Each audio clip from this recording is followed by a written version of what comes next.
Welcome back, Fanfield family. Today we're going to look at a book in the Elder Scrolls that's very special to me. It's not only one of the first books I ever sat down and read in the game, but it's the one that inspired me to make this whole series, the Marksmanship Lesson. Let's get to it. Kelmeril Bryn had very definite opinions on how things should be done. Every slave he bought on the day he bought him or her was soundly whipped in the courtyard for a period of 1 to 3 hours, depending on the individual degree of independent spirit. The whip he used, or had his castellan use, was of wet knotted cloth which regularly drew blood but very seldom maimed. To his great satisfaction and personal pride, few slaves ever needed to be whipped more than once. The memory of their first day and the sight and sound of every subsequent slave's first day stayed with them throughout their lives. When Bryn bought his first Bosmer slave, he ordered his castellan to whip him for only an hour. The creature, which Bryn had named Dob, seemed so much more delicate than the Argonians and Khajiit and orcs who made up the bulk of his slaves. Dob was clearly ill-suited for work in the mines or the fields, but he seemed presentable enough for domestic service. Dob did his work quietly and tolerably well. Bryn occasionally had to correct him by refusing him food, but the punishment never needed to go further. Whenever guests arrived at the plantation, the sight of the exotic and elegant addition to Bryn's household staff always impressed them.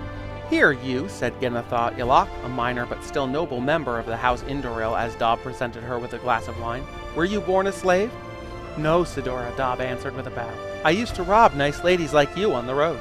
The company all laughed with delight, but Kelmeril Bryn checked with the slave trader from whom he had bought Dob and found that the story was true.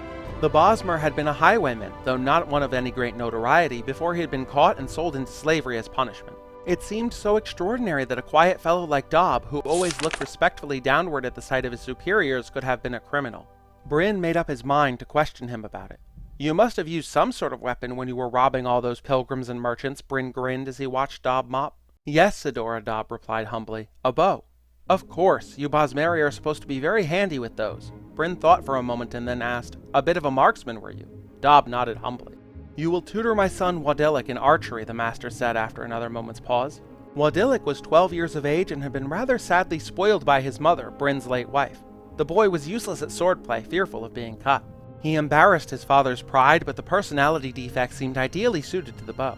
Bryn had his castellan purchase a finely wrought bow, several quivers of arrows, and ordered targets to be set up in the wildflower field next to the plantation house. In a few days' time, the lessons began. For the first few days, the master watched Wadillik and Dob to be certain that the slave knew how to teach. He was pleased to see that the boy learned the grips and the different stances. Business concerns, however, had to take precedence. Bryn only had time to see to it that the lessons were continuing, but not how well they were progressing.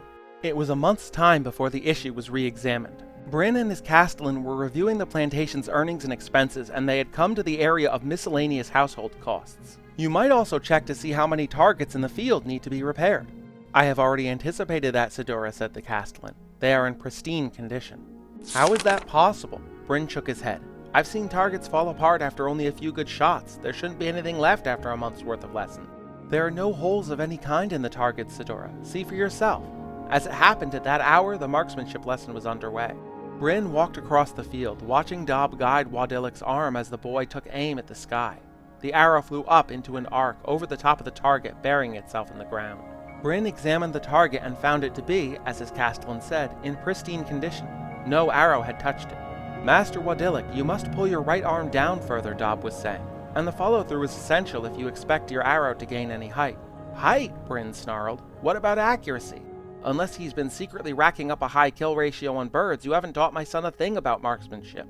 Dob bowed humbly. "Sidora, first Master Wadillik must become comfortable with the weapon before he need worry about accuracy. In Valenwood, we learn by watching the bolt arc at different levels and different winds before we try very hard to strike targets." Bryn's face turned purple with fury. "I'm not a fool. I should have known not to trust a slave with my boy's education." The master grabbed Dob and shoved him toward the plantation house. Dob, head down, began the humble, shuffling walk he had learned in his domestic duties. Wadillik, tears streaming down his face, tried to follow. "You stay and practice," roared his father. "Try aiming at the target itself, not at the sky. You are not coming back into the house until there is one hole in that damned bullseye." The boy tearfully returned to practice while Bryn brought Dob into the courtyard and called for his whip. Dob suddenly broke away and scrambled to hide between some barrels in the center of the yard. "Take your punishment, slave! I should have never shown you mercy the day I bought you," Bryn bellowed, bringing the whip down on Dob's exposed back again and again. I have to toughen you up. There'll be no more soft jobs as tutor and valet in your future. Wadillik's plaintive yell drifted in from the meadow. I can't! Father, I can't hit it! Master Wadillik, Dob cried back as loud as he could, his voice shaking with pain. Keep your left arm straight and aim slightly east. The wind has changed. Stop confusing my son, Bryn screamed. You'll be in the salt rice fields if I don't beat you to death first, like you deserve. Dob, the boy wailed far away. I still can't hit it. Master Wadillik, take 4 steps back, aim east, and don't be afraid of the height. Dob tore away from the barrels, hiding under a cart near the wall. Bryn pursued him, raining down blows. The boy's arrow sailed high over the target and kept climbing, reaching a pinnacle at the edge of the plantation house before coming down in a magnificent arc. Bryn tasted the blood before he realized he'd been hit. Gingerly, he raised his hands and felt the arrowhead protruding out of the back of his neck. He looked at Dob, crouching under the wagon, and thought he saw a thin smile cross the slave's lips. Just for an instant before he died, Bryn saw the face of the rogue highwayman on Dob. Bullseye, Master Wadillik, Dob crowed. Okay, let's talk key terms. A castellan is a real term that refers to a governor of a castle, usually also charged with overseeing the prison and discipline of servants and slaves. Bosmer, also known as Wood Elves, are a race of elves in the Elder Scrolls. Natives of the vast forested province of Valenwood, they excel with the bow and are renowned for their skill as archers. In Morrowind, they are objectively the best race to pick if you want to specialize in the marksman skill, as they get a massive 15-point racial bonus to marksman. Argonians are the lizard folk of Blackmarsh. They have a fascinating history and excel as spies and assassins. Khajiit are the cat folk of Elsewhere. They make excellent thieves due to their natural dexterity. In Morrowind, Argonians and Khajiit are often kept as slaves because it wasn't until shortly after the events of the game that slavery was abolished in Morrowind. Sadly, these so-called beast races were seen as lesser, and, just like in the real world, when people see others as lesser than themselves, they can justify slavery and murder. Orcs, or more properly Orsimer, are a race of green-skinned people from Orsinium. They have a strong collectivist culture where all members of a stronghold will contribute to the welfare of the group. House Indoril, spelled incorrectly in the story, is one of the great houses of Morrowind. House Indoril is famous for and most associated with possibly the greatest champion of Morrowind, Lord Indoril Nerevar, who was a hero of the First Era. He was reincarnated, and his reincarnation is the protagonist of the Elder Scrolls III Morrowind. He's also ridiculously handsome. I mean, look at that jawline.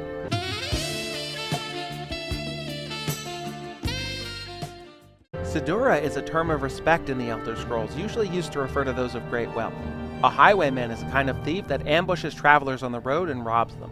Salt rice is a very plentiful crop in Morrowind, and its supply is only matched by its demand. It's used as a food source, a spice, and even as a potion ingredient, as it can restore both health and fatigue, making it a cheap and very useful ingredient for making potions that do both. These potions are incredibly useful to the adventurer in the field, which is why I always say that alchemy is an invaluable skill in Morrowind regardless of your playstyle. As you can imagine, these kinds of potions that can heal and rejuvenate are incredibly useful for soldiers, and because of that, salt rice is in high demand as an export, especially to Cyrodiil, the seat of the Empire. Okay, so the first big lesson here is the karmic circle.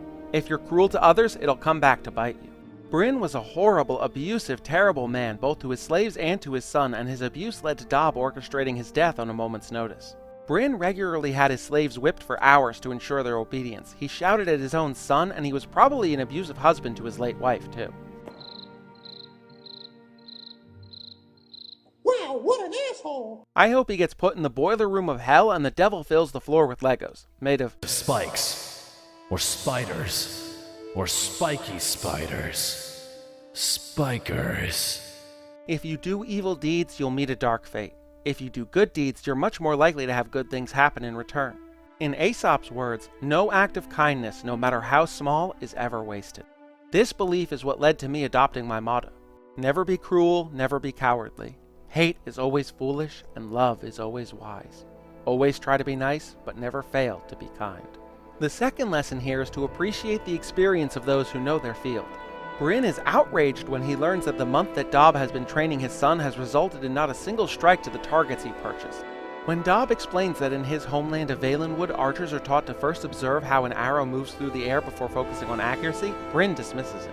Dob then proves just how right he is, because even with Wadillik never having hit a target, Dob guides him with voice alone to land a precise killing strike even after moving. He had such a knowledge of how an arrow loosed from a bowstring travels that he could give precise instructions on where to stand and how to aim, even while being violently beaten, that he was able to ensure a kill shot.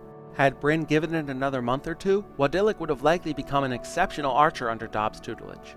The marksmanship lesson can be found in 3 guaranteed places in Morrowind. The first is in Ald Rune, in the guard quarters of Lethry Manor. The second place is the Argonian mission in Ebonheart. Finally, the third copy is in Missin Akin's hut in the Dunmer stronghold of Phalasmarion. This makes sense, as Missin Akin is the master trainer and marksman in Morrowind, meaning he can train the player to max level in the skill. May you find me worthy of your attention. The marksmanship lesson is, as you'd expect, a skill book that teaches you marksmanship. When you read it for the first time, you'll get a permanent 1-point boost to your marksman skill, which governs your skill with bows, crossbows, and thrown weapons like darts and shurikens. The book can also be found in Skyrim. So that's the marksmanship lesson. Have you ever found and read this in-game? What did you think of the story? Were there any lessons I missed? Let me know down in the comments. Tomorrow, I've got a bonus Christmas video for you, so make sure to tune in for that. Thank you so much for watching. I've wanted to cover this one for ages, and I'm happy that I was finally able to get around to it. If you want to support the channel, the best way you can do that right now is hitting the subscribe button, leaving a like and a comment, and telling your friends about the channel.